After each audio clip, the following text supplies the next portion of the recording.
Ve'ele amishpatim asher tasim lifnehem. Kitikne eved ivri, sheshenim ya'avod, ou bajvid yetzel achoshi chinam.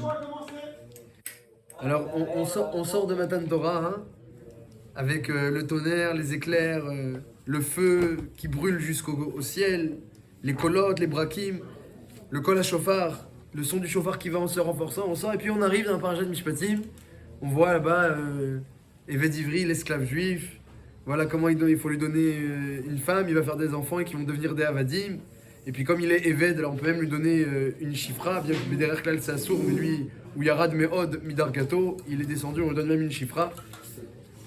Et la Torah elle nous dit en plus, Yacholiot, qu'il va vouloir rester Eved toute sa vie, ça y est. Je Avti et Adoni, et Ishti et Banai, j'ai ma chifra, Kenaanit, alors c'est pas une Yehudite, j'ai ma chifra, j'ai mes enfants, comme ça, Kushim, imaginez. Et mon patron, mon maître, c'est son maître, son Adon. Bon, alors c'est vrai que la Torah elle dit Kitov lo imar, la Torah elle ordonne au Adon de se comporter avec un esclave juif, avec voilà, avec, plus que ça, avec Mamash. Tout le chesed qu'il fait pour lui et pour les Bnei Abaït, pour les gens de sa famille, il doit faire pour le Eved. S'il y a 2 coussins, c'est un chacun. S'il n'y a que 1 coussin, il n'y a pas le droit de le prendre pour lui. Il n'y a pas le droit de le prendre pour lui, il n'est pas obligé de le donner au Eved, il n'y a pas le droit de le prendre pour lui. Donc le coussin il va rester de côté. Alors Bassof, la Gemara va dire c'est Midat Zdom, puisque ne pas faire profiter quelqu'un alors que tu peux. Donc Bassof c'est le Eved qui prend le coussin. S'il y a un seul coussin, le Adon il dort sans coussin et le Eved dort. Bon, alors d'accord, il y a des faveurs, des traitements de faveurs, mais ça reste un esclave. Ça reste un serviteur qui est complètement canouille. Qui est canouille, pas... En tout cas, Massé Yadav, les Fachot, au propriétaire. Et la Torah, elle nous parle de ça, Parashat Mishpatim, on commence avec ça. Mais mettre les Rishonim, ils se demandent pourquoi la Torah elle a commencé la première mitzvah ou halacha après Matan Torah, c'est le Eved Ivri, le Eved Semehanien. Alors il y en a qui ramènent que c'est Zechal Tziat Mitzrayim, on voulait pas oublier que nous-mêmes on était Eved en Égypte, parce que Matan Torah c'est juste après la sortie d'Égypte. Il y en a qui disent comme ça dans la Rishonim. Mais c'est vrai que c'est un peu étonnant, et puis ça nous fait un petit peu redescendre celui qui a vécu bien Matan Torah comme il fallait, il a suivi dans Parashat Yitro les 10 commandements, le Kol Shofar, le Harafel, le Hanan, le Moshe Rabbeinu qui monte. Alors il arrive dans Mishpatim, il se dit, oh là là, Eved Ivri, Shor Shenagar et Tapara, des choses très techniques et on a l'impression qu'on redescend. À partir de quand il y a eu, entre guillemets, l'abolition de l'esclavage? Il n'y a pas eu? Il n'y a ni d'esclavage ni d'abolition. Dans la Torah, la loi c'est la suivante, que si quelqu'un il a volé un propriétaire et il n'a pas de quoi le rembourser, alors il peut décider...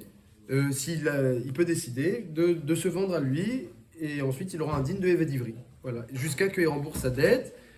Et pareil, un père il peut vendre sa fille parce qu'elle est dans son réchout jusqu'à 12 ans.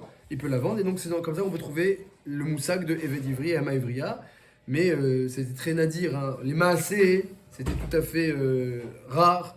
Et seulement les grands tzadikim, ils se permettaient d'avoir un Eved Ivri parce que ça demandait beaucoup de respect de halachot, comme on l'a dit, dans beaucoup de domaines, c'est très difficile de ne pas transgresser. Donc, C'est le évêque qui choisissait d'être évêque ou... c'est quand une fois qu'il a volé et qu'il est face à sa dette, alors il peut choisir de se... Et aujourd'hui, on fait quoi ça? Alors oui, non, alors voilà. Alors déjà ce qu'on va se demander aujourd'hui, c'est qu'est-ce qu'on apprend de cette paracha, un petit peu ce que vous demandez, et pourquoi on commence la première halacha, les Rishonim demandent la première halacha après Matan Torah, on commence avec ça. C'est assez intéressant. Maintenant, Béhémet, dans la suite de la paracha, vous arrivez déjà dans le chichi de la paracha, et eh bien, la Torah, elle recommence à parler de Matan Torah. On revient dans Matan Torah. On raconte que Hachem, il parle à Moshe Rabbeinu de transmettre des messages aux Bnei Israël. Les Bnei Israël, ils font des corbanotes de Gérout, expliquent certains Mefarshim. Et il y a un Sefer Abrit, il y a un livre de l'Alliance qui est lu aux oreilles des Bnei Israël. Et les Bnei Israël, ils disent tout ce qu'Hachem il a dit, Naaseh Venishma. Et c'est dans la paracha de cette semaine. À la fin de la paracha, on recommence à parler de Matan Torah. Alors les Rishonim, ils se demandent, c'est quoi cet épisode-là? Ça s'est passé quand? Rashi dit, En Mugdam Mukhar Batorah, il n'y a pas de chronologie dans la Torah. Donc Bémet, la paracha de Mishpatim, elle est bien après Matan Torah. Alors Chav, il faut savoir que Ve'ele Amishpatim Asher Tasim Lifnehem, Ve'ele quand il y a un Vav, c'est pour dire que ça a été dit au Har Sinaï. Le Vav, comme il dit Rashi, quand il y a marqué Ele, c'est pour dire c'est nouveau, on annule ce qui a été dit avant, et quand c'est Ve'ele, c'est pour dire qu'on rajoute. Donc voilà que les Mishpatim ont été dit au mont Sinaï, ça c'est évident. Mais la fin de la paracha, elle nous reparle de Matan Torah. Alors là, on peut se demander, est-ce que ça aussi, ça c'est au Mont Sinaï, mais après l'épisode des 10 commandements? Ou bien non? Dit Rachid, non. En réalité, toute la fin de la paracha, eh bien, ça, on revient en arrière, flashback aux 4 Sivan, dit Rachid. On est le Dalet Be Sivan, qu'il y a eu des corbanotes qui ont été faits par les premiers-nés, parce qu'à l'époque, la avoda des corbanotes, elle était dans les mains des premiers-nés, c'était pas encore au Kohanim ou Levim, parce qu'il n'y avait pas eu le voda. Donc, les premiers-nés font des corbanotes, Moshe Rabbeinu, il asperge le clan Israël avec du sang, et donc il y en a qui disent que c'est le moment de la conversion des Bnei Israël, parce qu'on n'avait pas encore un statut de juif gamour, et il lit un sefer qui s'appelle Sefer Abrit, le livre de l'Alliance, dans lequel il y a beaucoup de halachot, de mitzvot, et il y a l'histoire du monde depuis Bereshit, jusqu'à là. Et les Bnei Israël disent Naaseh Venishma. Donc le vrai Naaseh Venishma, c'est la paracha de cette semaine. Et si vous regardez bien la semaine dernière, il n'y a pas écrit Naaseh Venishma, il y a écrit Naaseh. Si vous avez bien fait attention, la semaine dernière, quand la Sher dit Berachem, Naaseh. Naaseh Venishma, c'est cette semaine. Le Naaseh Venishma, il a été dit avant la fin de Torah. Naaseh Venishma, ça a été dit, c'est logique. Bah oui. Tout ce qu'Hachem, on ne sait même pas qu'est-ce qu'Hachem va nous dire. Mais Naaseh, on va tout faire, Venishma, avant même de savoir. C'est ça la grandeur des Bnei Israël, c'est qu'ils ont été prêts à dire oui à Hachem avant même de savoir de quoi il s'agit. Moi, dans la chronologie à moi, je crois que c'était juste avant qu'il parte. C'est-à-dire que Ah, voilà. Quelques favoris ont peur. Oui, alors on peut dire voilà, vous pouvez dire Je aussi. pensais pas que vous êtes 3 jours avant. Ah, 3 jours avant, ou juste avant. Bon, bébé, c'est 3 jours avant, vous avez raison. Alcool Panim, ça c'est la vie de Rashi. Ça c'est la vie de Rashi. Mais, eh bien, vous allez avoir un chidouche. Il y a des Rishonim, dont le Ramban et le Even Ezra, qui disent que non. La paracha, elle suit l'ordre chronologique. Quand nos sages nous disent qu'il y a un déphasage chronologique, il y a une En Mukdam Mukhar, alors ils nous le révèlent. Et là, ils ne l'ont pas révélé explicitement d'après le Ramban, bien que Rashi ramène une Mechilta. D'après le Ramban, ils n'ont pas révélé explicitement qu'il y a une anomalie chronologique entre guillemets.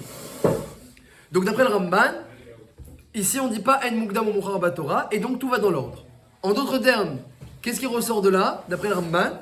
Le Ramban il dit que Naaseh Venishma, ça a été dit après les 10 commandements et après la paracha de Mishpatim. Donc on a la paracha Titro, les 10 commandements, la paracha de Mishpatim, et ensuite, donc on est bien après Matan Torah, les Bnei Israël ils entendent le Sefer Abrit et ils disent Naaseh Venishma. Ça c'est l'avis du Ramban.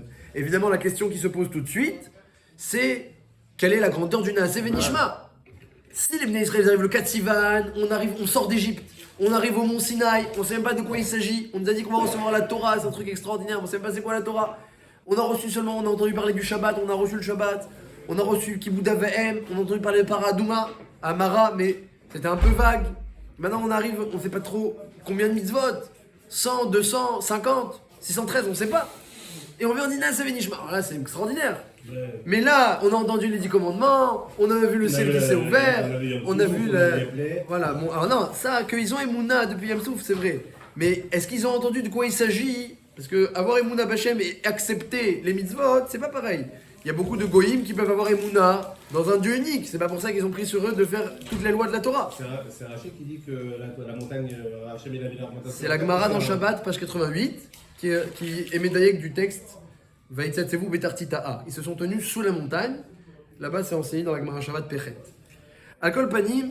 Ça enlève pas, mais ça enlève pas la puissance du Naaseh Venishma de le dire Alors, après. ça met un petit peu. Parce que Un petit peu. il savait très bien qu'il fallait pas tuer, fallait pas voler, fallait pas. C'était des choses, on va dire, un peu Sociales. évidentes. Sociales. Par contre, de savoir le détail après derrière, on a Mishpatim pour. Mais il y a quand même eu Matan Torah. Donc ça. Oui, c'est vrai, mais- C'est Marlish. C'est Marlish un petit peu le Naaseh Venishma. D'après Rashi, on pourrait dire que le Naaseh Venishma est Protopol. Après Rabban, on pourrait se poser la question que le Naaseh Venishma est moins grand. Donc ils ont dit, ils se sont engagés avant même de savoir, etc. Bon, il y a quand même eu Matan Torah. Et ils ont quand même entendu le Mishpatim. Ils ont entendu tous les Mishpatim. Et Vedivri et tout. Top. C'est une Ehara sur Ramban, on essaiera d'expliquer Il y a un passage où on dit que Dans votre dans sens. la Torah, justement, ils ont étudié toute la Torah, il y a Moshe Rabbeinu qui a réuni tout le peuple qui a enseigné. que Rashi dit que avant Matan Torah n'a été enseigné que Shabbat, Kibbout Avehem et Paradouma Amara. C'est tout ce qu'on a enseigné comme halachot, mais on n'a pas étudié toute la Torah. Moshe Rabbeinu, il est monté 40 jours après Matan Torah. 40 jours, il a étudié toute la Torah, c'est vrai. Maintenant, la Sheila, moi, que je me suis posée cette année, c'est qu'est-ce qui est plus grand d'après vous, cher ami? Naaseh ou Naaseh Venishma? Dans Paracha des 10 commandements, il n'y a pas écrit Naaseh Venishma, il y a écrit Naaseh. À la fin de la paracha de cette semaine, on ne sait pas trop comment ça s'est passé, mais à la fin de la paracha de cette semaine, il y a écrit Naaseh Venishma. Et dans la Gemara, on ne parle pas du tout du Naaseh qui a été dit dans Yitro. On parle que du Naaseh Venishma de Parashat Mishpatim. Donc ça a l'air que l'engagement de Naaseh Venishma, littéralement, nous ferons et nous comprendrons. Nous ferons, nous comprendrons. C'est-à-dire ils se sont engagés à faire avant de comprendre. C'est plus grand que ce qu'ils ont dit dans Yitro, nous ferons, que personne ne s'arrêtait là. Mais personnellement, moi, j'ai été mittoraire que l'Ichora, c'est pas tellement évident ce que la Gemara a l'air d'affirmer. A priori, quelqu'un qui dit nous ferons, nous comprendrons, bah, il demande quand même à comprendre. Alors que l'autre, il a dit nous ferons. Naaseh. Et quoi? Naaseh, on fait tout. Là, on a rien, ils ont reçu aucune couronne. On n'a pas entendu qu'Hachem il a dit Mi Gila, les Banaï, Sotze, chez Malacha, Sharim Mishtam Shimbo. Qui a révélé à mes enfants ce secret des Malachim? Et il y a un passouk où il y a marqué, dans le passouk il y a marqué La Sot Velishmoa, Naaseh Venishma dans le passouk c'est marqué là. On voit la grandeur dans le passouk c'est marqué Naaseh Venishma. C'est le symbole du Hévet, justement. Alors voilà, a priori, quelqu'un qui s'engage à faire sans même comprendre, le symbole du Hévet, c'est plus grand que quelqu'un qui dit je vais faire et je vais comprendre. Et Béhémet, quand on est médaillé dans la Gemara, quelle récompense ils ont eu les ministres de dire Naaseh Venishma, à part que Hachem il a été sa méhar, que ça c'est déjà la plus grande récompense. Mais ils ont reçu 2 couronnes. Une couronne pour le Naaseh, une couronne pour le Nishma. Manien, si toute la grandeur c'est s'être engagé sans comprendre, Naaseh, alors je dois avoir une couronne pour avoir fait devancer le Naaseh au Nishma. Le fait de devancer, c'est une couronne. Ils ont reçu 2 couronnes. Donc, a priori, la Gemara Bémet, elle met douilléquette. La vraie grandeur du Klal Yisraël, c'est Naaseh Venishma. Ça demande une explication. On peut dire que Naaseh, c'est plus grand. Et c'est ça toute la grandeur. Et même, c'est plus grand que Venishma. C'est une couchée aussi. Une autre là, c'est la comparaison Malachim. Migila lebanaï sotze chez Malachia à Asharet Mishtam Shimbo. La Gemara dans Shabbat Daf Pechet. Elle raconte donc les Bnei Israël, ils ressemblaient aux Malachim en disant Naaseh Venishma. Il y a un passouk là-bas, il est marqué Barechu et Hashem Malachav, bénissez Hashem, vous qui êtes ces Malachim, Gibore Koach, Ose Devaro, Lishmoa Bekol Devaro, vous qui êtes forts, Ose Devaro, vous faites, Lishmoa, et vous comprenez. Alors, donc on est comparé à des Malachim. Il faudrait savoir pourquoi les Malachim, leur grandeur, c'est le Naaseh Venishma. C'est ça, si on dit c'est quoi la grandeur d'un Malach? Il n'a pas de Yitzhara, il est fait de feu, il est très très racham, il a mamash da'at gadol, il fait Retzon Hashem. C'est ça la grandeur du Malach? Non, Naaseh Venishma, c'est la grandeur du Malach. Moi j'aurais pas dit que c'est la grandeur du Malach, qu'à ce moment-là, c'est à ce moment-là qu'on ressemble à un Malach. Et une autre chez là encore, c'est ce que le Midrash raconte, que avant que nous ayons le srout de dire Naaseh Venishma, eh bien Hachem il a fait une petite akdama, il est parti voir les goïms. Comme ça c'est marqué dans le Midrash. Et dans le Sifri, c'est marqué que Ophia Mer Paran, il est parti voir les Goïm, Esav, Ishmaël, ceux qui étaient à Edom, ceux qui étaient à Paran, et il leur a dit alors, vous voulez la Torah ou pas? Ils ont dit mais qu'est-ce qui est marqué dans la Torah? Dans la Torah, il a dit au Ben Esav, Lotirtzar. Lotirtzar, comment? Nous, Lotirtzar? Attends, notre père Esav, il est béni par l'épée, tu nous dis Lotirtzar. Après, il est parti voir les Ishmaélim. Qu'est-ce que vous voulez recevoir la Torah? Ils ont dit qu'est-ce qui est marqué? Ils ont dit Lotignov. Comment nous, Lotignov? Ishmaël, Yado Bakol. Il a la main partout. C'est marqué dans la Torah, Ishmaël, il vole. C'est marqué. Péré Adam, il est sauvage. Il fait pas attention au halachot comme ça. Il est sauvage. Tu nous dis ne pas voler? Je crois pas qu'Hachem il a dit exprès la loi qui dérangeait Mistama qui leur a présenté toutes les lois et que sur celle-là, ils se sont arrêtés. Ils ont dit c'est pas possible. Tu peux pas. Je pense pas qu'il a dit que celle-là. Il leur a dit toutes les lois. Et ils ont dit. Ils leur ont dit non, ça on peut pas prendre. Quelque chose qui contredit notre essence, c'est pas possible. Et ensuite il est parti voir Ammon et Moab. Il a dit qu'il y a marqué quoi dans la Torah? Lotinaf. Ne faites pas d'adultère. Comment? Pas d'adultère, mais Ammon et Moab. On descend d'un adultère entre Lot et ses filles. Et on veut pas de. Tu veux qu'on respecte Arayot? C'est notre chorèche, c'est Arayot. On peut pas.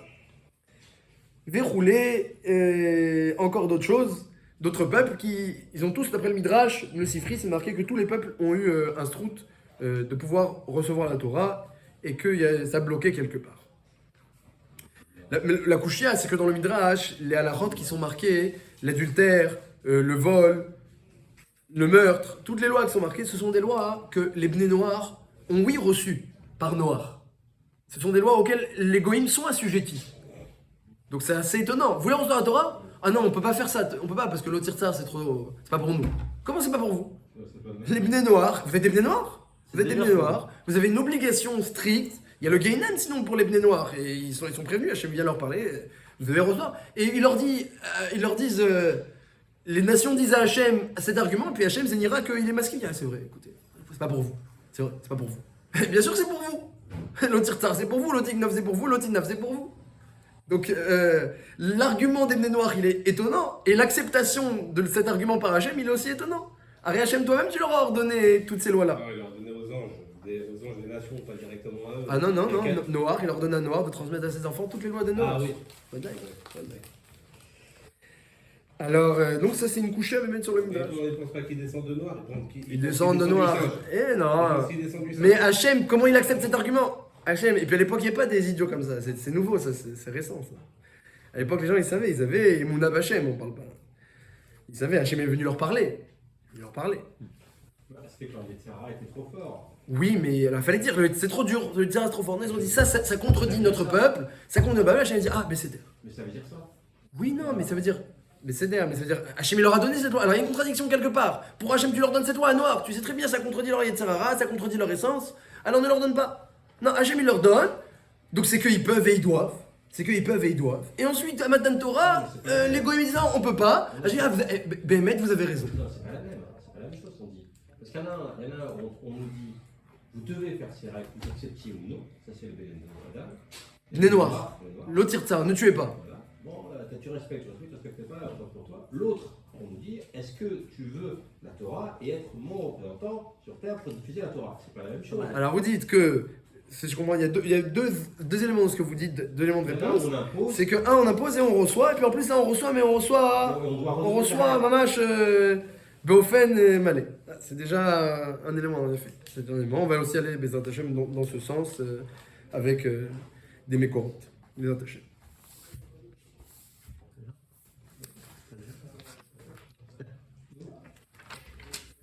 Alors, vous savez que Beyom Khatunato, ou Viom Simchat Libo, qui est marqué dans Shir Hashirim, ça parle de Matan Torah.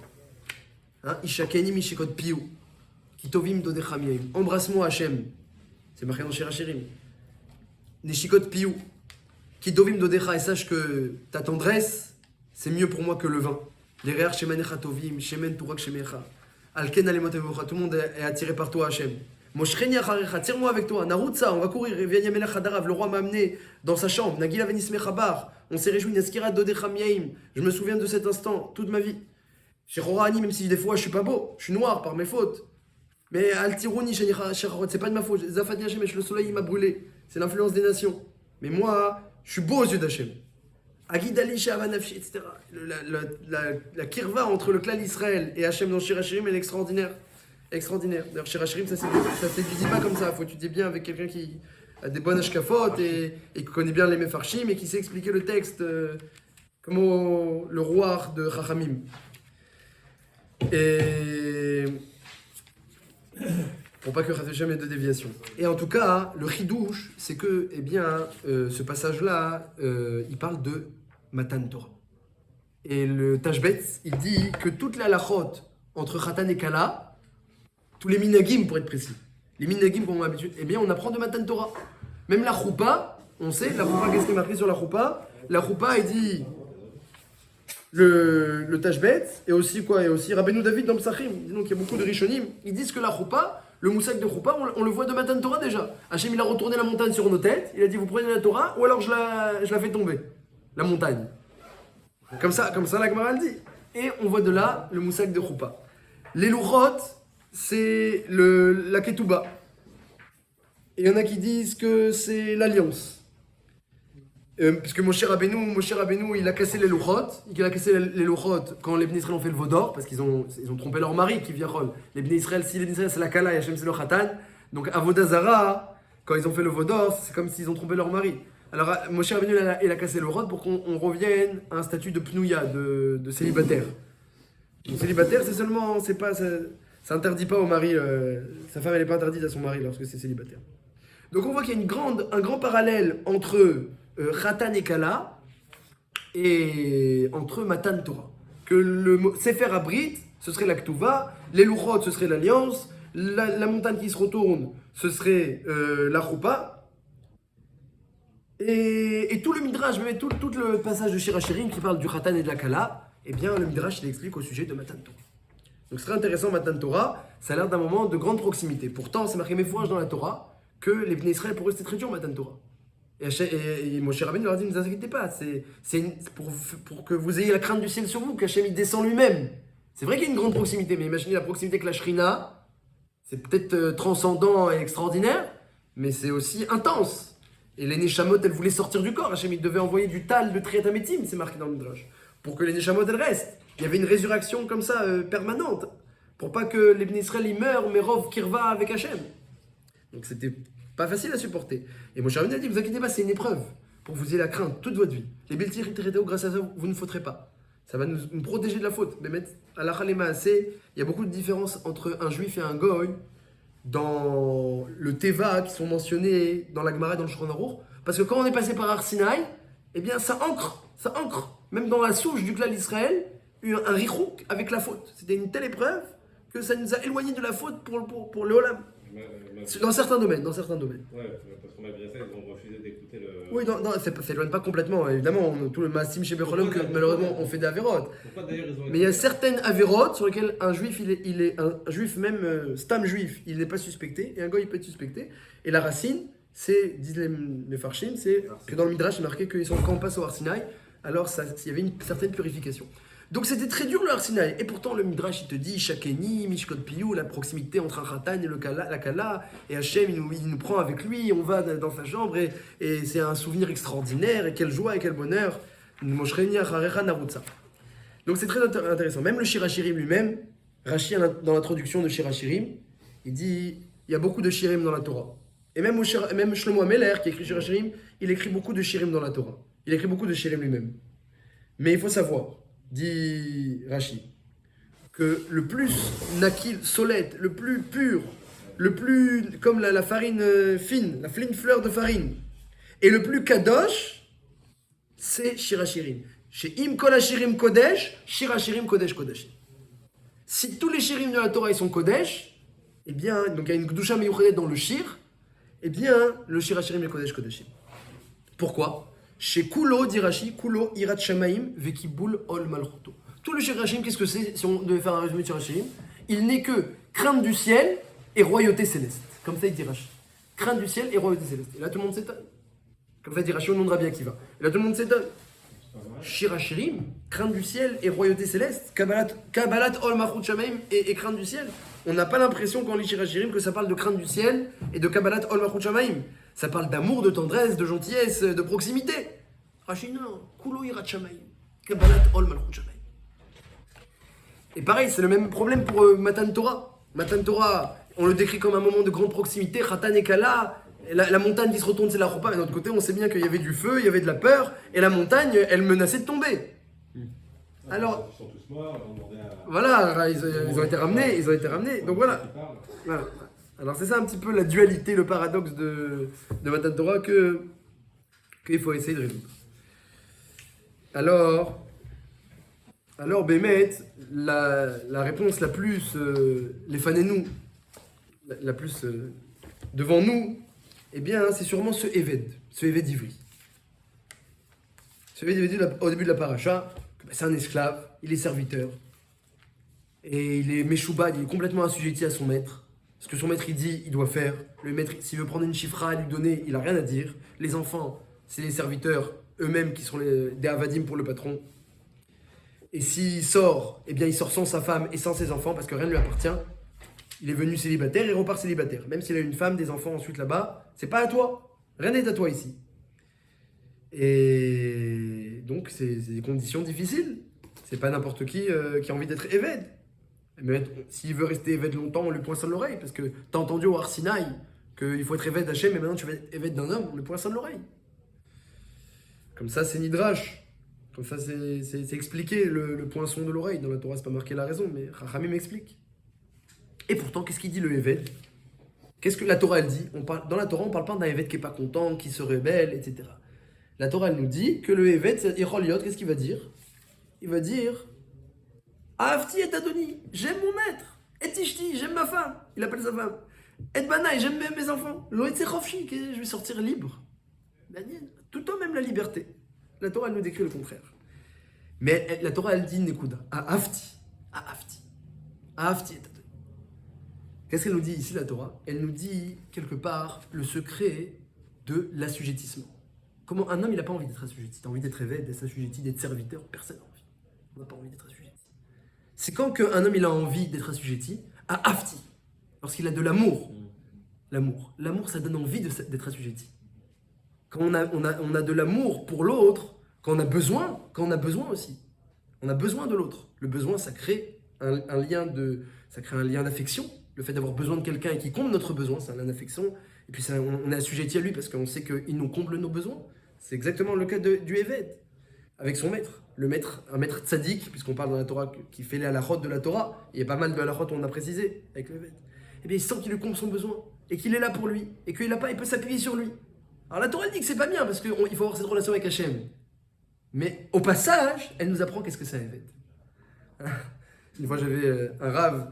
Il y avait des Bachorim, ils se moquaient un petit peu de ceux qui font le ménage à la yeshiva, c'est pas souvent des juifs. Alors ils se moquaient des fois les Bachorim, comme ça ils plaisantaient. Le Rav il est réprimandé. Déjà, derrière on se moque pas de n'importe quelle bria, on ne se moque pas d'une créature d'Hachem. Et en plus il leur disait, est-ce que vous êtes à Samadrega? Comme ça il disait le Rav, au Talmidim, aux jeunes, c'est jeunes. Pourquoi? Il disait, eux, on leur dit quelque chose, ils font ce qu'on leur dit. Ils font ce qu'on leur dit. C'est un Éved, c'est vrai, c'est Meyouchad. Il fait ce qu'on leur dit. Est-ce que toi tu fais ce que Hachem te dit? Réfléchis 2 minutes. Est-ce que je suis un bon Éved? Al-Kol Panim, tout ça pour dire que la Torah, quand elle nous parle du Éved, bien qu'elle le critique, mais au passage, elle nous apprend qu'est-ce que c'est un Éved. Quelqu'un qui sent qu'on lui comble son besoin, qu'il peut s'appuyer sur quelqu'un, et il est reconnaissant, et il a de l'amour maintenant pour son patron, et puis il aime sa situation, hein, et ma femme, mes enfants. L'autre c'est Khofshi, c'est quoi ce Khofshi là? C'est vrai que Khofshi ça peut attirer. Khofshi, on fait ce qu'on veut. Mais c'est vrai, il y a un yetzer comme ça. Le yetzer de l'homme, c'est Khofshi. Mais lorsque quelqu'un, eh bien... Khofshi, c'est libre comme ça. Libre, Efker, libre. Il n'y a plus d'assujettissement, plus de shiboud. Et lui, il dit, je veux le shiboud. Et donc la Torah nous apprend comme ça. Et Bémet, si vous réfléchissez bien, hein, entre le mari et la femme, il y a un grand assujettissement. C'est un shiboud de Nora. La Gemara dit le mot shiboud. Pour le mari et pour la femme. Pour les deux, la Gemara dans Maseret Ktuvot, elle parle du mot shiboud. Le mari, il a des shiboudim par rapport à la femme elle a des shiboudim par rapport au mari. Et pourtant, quand on parle d'une relation d'époux à épouse, on ne parle pas d'assujettissement et d'esclavage, et rien du tout. Mais pourtant, il y a des assujettissements d'après la Torah. Le Mekou des c'est bien la femme, c'est l'homme qui dit à ta femme, tu vas partir. Oui, alors Mekou des ça ne veut pas dire appartenir, Mekou des ça veut dire réserver. Mais c'est vrai qu'il y a une notion de kinyan, kinyan ishut. Il y a une notion de kinyan ishut. Il y a un kinyan, il y a une acquisition ishut. Une ishut, donc acquisition de la personne. La personne, c'est pas comme une acquisition d'un objet, ça veut dire qu'elle est knouya, elle est meyuchedetlo, il dit Tosfot, c'est qu'elle lui est réservée. Et en ça, c'est vrai que la femme, elle est réservée, alors que le mari, d'après la Torah, pas des Rabbanan, mais d'Oraïta, il pourrait avoir plusieurs femmes, donc il n'est pas canou, il est réservé à sa femme. Mais il n'en reste pas moins que c'est marqué, mais j'en parle cette semaine, que le mari, il est méchoubad à sa femme, quand même elle est knouyalo, il y a écrit Mefourash, que ksuta onata, sheira ksuta onata lo igra, et sinon, Viatsachinam, elle s'en va. Donc ça veut dire que la Torah nous dit Mefourash, dans la parasha cette semaine, que lorsqu'il y a une épouse, même s'il y a une deuxième, on parlait d'un cas dans la Torah, il y a une deuxième, eh bien il est encore méchoubad à la première, bimlo atokef, avec la même intensité qu'avant. Donc tout ça pour dire que la Torah nous enseigne un beau yesod ici. Elle nous dit que le secret de l'assujettissement, c'est l'amour. Et comme on voit même dans Shirachirim, que Rashi dit, c'est quoi Shirachirim, la relation entre le Khatan et la Kala, Hachem et nous, il dit Rashi, ce n'est que Irat Shamaim et Kabbalat Ol Malchuto, il dit Rashi. On a dit, mais c'est pas de la crainte, c'est pas un texte de crainte, c'est pas un texte de royauté céleste. En réalité, Rashi nous révèle, au nom de Rabbi Akiva, il nous révèle que oui, il nous révèle que comment quelqu'un il pourrait ressentir tout le temps la crainte d'Hachem en face de lui, quand quelqu'un il a cet amour permanent pour Hachem. Si quelqu'un il est comme ça, il a soif d'Akadosh Baruch Hu, comme il dit David Ameller, c'est des madrigotes. Mais si quelqu'un, c'est un niveau, mais s'il a soif d'Hachem comme Ayal Tarog Alafike Maïm, il dit d'ailleurs comme un fan sauvage qui a soif et qui cherche un cours d'eau pour se désaltérer. S'il ressent comme ça avec Hachem, évidemment que la présence d'Hachem, la crainte du ciel, ne va pas le quitter. Et quelqu'un qui a autant envie de faire la Torah et les mitzvot, évidemment que la royauté céleste, elle va être sur lui tout le temps. Il y a pas quelque chose qu'il ne va pas faire pour Hachem. Parce qu'il attend tout d'Hachem, et lui aussi, il a tout envie de donner à Hachem. Comme une relation entre une femme et son mari. Lorsqu'ils sont chacun, il veut tout donner à l'autre, et l'autre veut tout donner, et qu'on ne pense pas à soi, on pense que à l'autre. Et parce qu'on est content et on est heureux, on sait qu'elle nous comble et on la comble. Et bien ça, c'est un grand assujettissement. C'est le secret de l'assujettissement, l'amour. Cet amour-là, c'est le secret de l'assujettissement. Et Akadosh Baruch Hu, c'est pas pour rien qu'il nous a créés comme ça, pour qu'on comprenne aussi la relation qu'on pourrait avoir avec lui. Les physées, eh bien on peut comprendre quelque chose, un texte intéressant qui est marqué à la fin de la paracha et qui va nous aider à répondre à toutes les questions. À la fin de la paracha, c'est assez étonnant. À la fin de la paracha, dans le maftir, de Parashat Yitro. Donc juste après les 10 commandements, on a reçu tous les 10 commandements. On a dit Naasé, on a reçu tous les 10 commandements.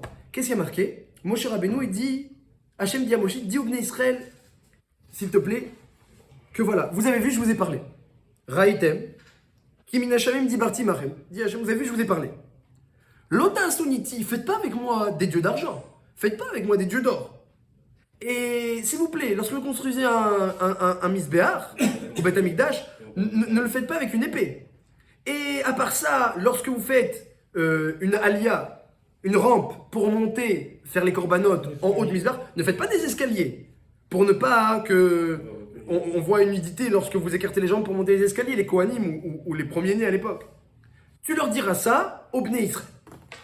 On est après Matan Torah, je vais me dire, regarde, vous avez vu, je vous ai parlé, il lance ces 3 lois. Faites pas avec moi des dieux d'or et d'argent. Évidemment, on va écouter les 10 commandements, il ne faut pas faire idolâtrie, on sait très bien. Alors Rachid dit, c'est quoi faites pas en plus la chaîne avec moi?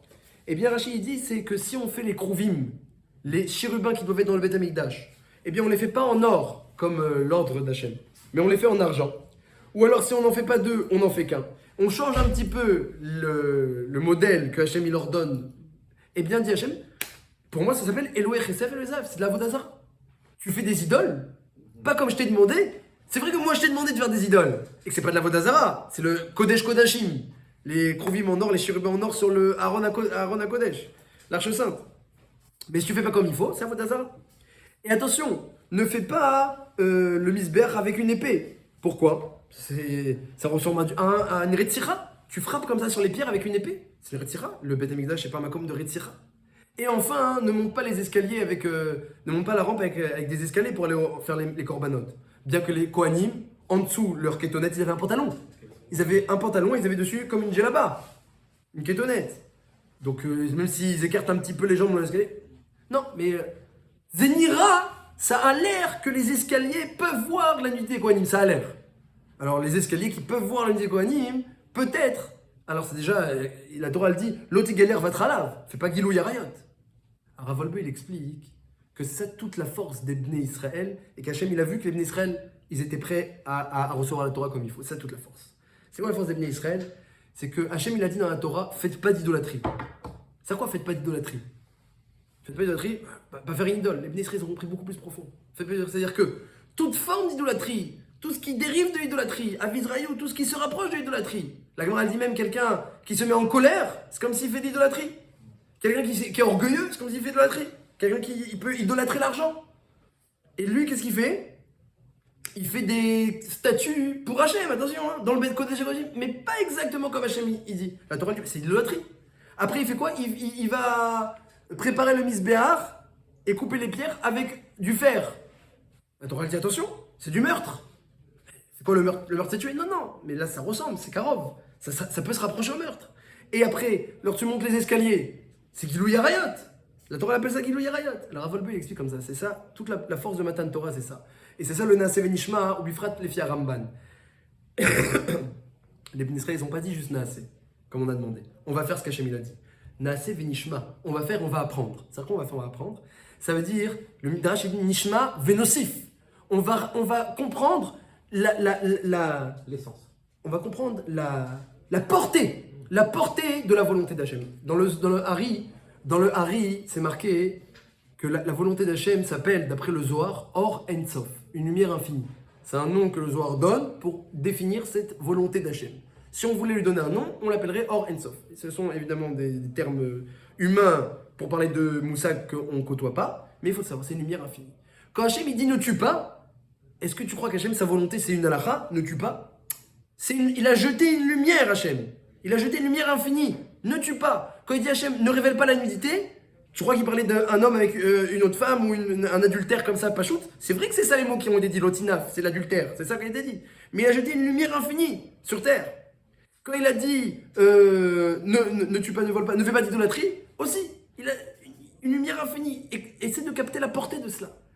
Et ça, c'est la force des Israël. Naaseh venishma. On va essayer de faire ce qu'Hachem il a dit, et nishma, de comprendre la portée de ce qu'Hachem il a dit. Et c'est ça, si tu réfléchis bien, c'est toute l'étude de la Gemara. Toute l'étude de la Gemara. Tu prends une halakha, donc le passouk il dit ça. Ensuite, qu'est-ce qu'elle dit la Mishnah? La Mishnah elle dit ça. La Gemara elle pose cette question. La portée de la halakha, Tosfot, Rashi, jusqu'à où ça s'étend. Et après, toi tu réfléchis, tu fais du bilboul. Tu peux trouver des fois, sur quelques lignes de Gemara, 10 halakhot. Le Chazon Ish dirait que des fois la vamina de la Gemara, même lorsque la Gemara elle pense quelque chose, elle repousse. De ce qu'elle a pensé, tu peux apprendre plein de choses de là-bas. Ça, c'est la portée de la volonté d'Hachem. Attention, il ne s'agit pas de dire tout et n'importe quoi, de comprendre exactement où la lumière d'Hachem elle va, vers où elle tend. Une lumière infinie. Et ça, la Torah, elle-même, elle nous donne cet exemple-là juste après Matan Torah. Elle dit, regarde, Gilou Yarayot, ça implique ne pas monter les escaliers du Misbéar, avec, même si tu as un pantalon en dessous. Shfirut Damim, ne pas couper les pierres avec du fer. Et Avodazara, de faire attention quand tu fais les chérubins. Je comprends ce qu'il dit, Morgan. Quand on parle de, quand il dit la source, c'est pas le contraire, justement, par rapport à ce qu'on est en train d'expliquer. C'est-à-dire que les 10 commandements, ce qui a marqué, c'est la finalité. La finalité qu'il ne faut évidemment surtout pas atteindre parce que la société ou enfin le monde ne tiendrait pas si on les respecterait pas, mais de pas découvrir sa nudité en montant les marches de l'escalier fait par avec un rayon, le rayon qui a été envoyé par Hachem selon le commandement de pas faire d'adultère. C'est le début d'un adultère, comme quand on discute dans la Gemara avec comment tu dis, les 39 travaux, les avot et les Avelacha, ce serait en quelque sorte les 10 commandements. C'est-à-dire que Hachem, il a dit des mots dans les 10 commandements, et à travers ces mots-là, il voulait faire passer sa volonté. Mais nous, le travail des Bnei Israël, si on s'arrête aux mots, c'est pas ça. Voilà, on va nous travailler sur tout ce qui. Et c'est pour ça qu'on a reçu 2 couronnes. La première couronne, on l'a reçue parce qu'on a dit on accepte qu'est-ce qu'Hachem dit Naaseh. La deuxième couronne, Nishma, c'est marqué dans le Zohar, c'est quoi Nishma? C'est l'étude. Mais qu'est-ce que c'est l'étude? L'étude, c'est un engagement en fait de faire beaucoup plus. Et on dit qu'on ressemble aux malachim parce que les malachim, je vais marquer, les malachim, ils ont cette ishtok écoute. Ils veulent que recevoir des mitzvot d'Hachem. Tout ce que les malachim veulent, c'est recevoir des mitzvot d'Hachem, des ordres. Tant qu'ils n'ont pas d'ordre, ils sont pas bien. Quand Hachem il donne un ordre, alors là, il arrivait à lâcher le malach. Donc ils ont envie de recevoir. Ça, les Bnei Israël, quand ils ont dit Naaseh venishma, on va faire. Mais c'est pas juste on va faire. On va étudier, on va recevoir, on va développer tout ce qu'Hachem il a dit pour comprendre exactement quelle est la volonté d'Hachem. Mais c'est infini la volonté d'Hachem. On va comprendre la volonté infinie d'Hachem. Adasov. Exactement qu'est-ce qu'Hachem il a été mis de Kaven quand il a dit ces mots-là. Qu'est-ce qu'Hachem il a été mis de Kaven? Et ça, les goïms, lorsqu'Hachem est venu leur proposer ne tue pas, la Torah il leur a dit ne tue pas, ne vole pas. Bémet, c'est vrai que d'après Noir, ils ont déjà reçu ne tue pas, ne vole pas, etc. Mais ils n'ont pas reçu la portée du Lotir Tsar. Ils n'ont pas reçu la portée du Lotinaf. Lorsqu'Hachem est venu leur proposer la Torah, il leur dit voilà, c'est ça que j'ai écrit dans la Torah. Et leur a montré c'est quoi le Lotir Tsar. Ah non.